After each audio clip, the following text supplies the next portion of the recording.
Look, they were most disappointing today. I mean, 93rd minute before they registered their first shot on target. It's a game that got away from Sunderland. We'll talk about them in just a short while.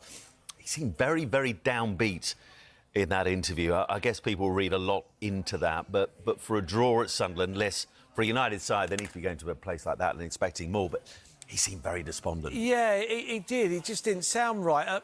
Even like, it is a good point. You know, when you don't play well, get a point. But when you're manager of Man United, you've got to come out and say, all right, it was a point, but we expect to come here and win this game, so I'm disappointed.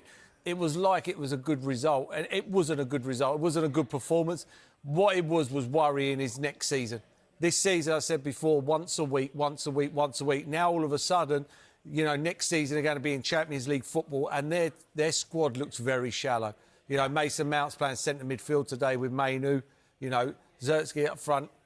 Sorry, but he's not going to do it for Man United, in my opinion, so he'll probably be moved on. So it just shows you where they are. So it'd be a worry for them. They need to invest in some players, otherwise they'll be... According to Henry, the biggest concern for Manchester United was not simply the result, but the pattern of their performance. He highlighted how the team repeatedly failed to dictate the tempo in midfield, often looking disjointed when pressed by an organised Sunderland side. In his view, United's inability to maintain control under pressure allowed Sunderland AFC to grow into the match and disrupt their rhythm at key moments.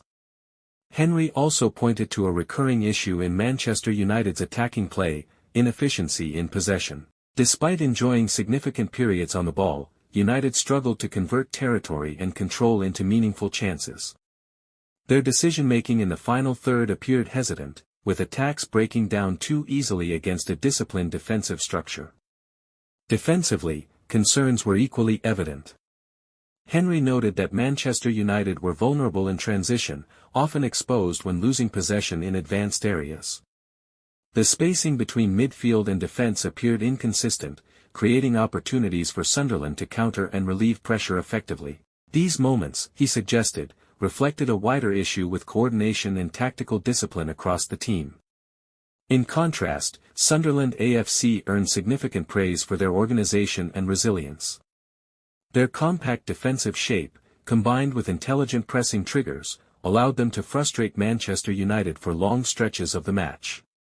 They remained disciplined without the ball and efficient when recovering possession, ensuring they stayed competitive throughout the... Henry's comments have therefore added further weight to an already growing debate surrounding Manchester United's long-term project. His analysis reflects a broader concern shared by many observers, that without improved midfield control, defensive stability, and sharper decision-making in attack, the team will continue to struggle in tightly contested matches. As pressure builds, the draw against Sunderland AFC may be viewed not just as 2 points dropped, but as another example of deeper tactical issues that still need to be addressed at Old Trafford.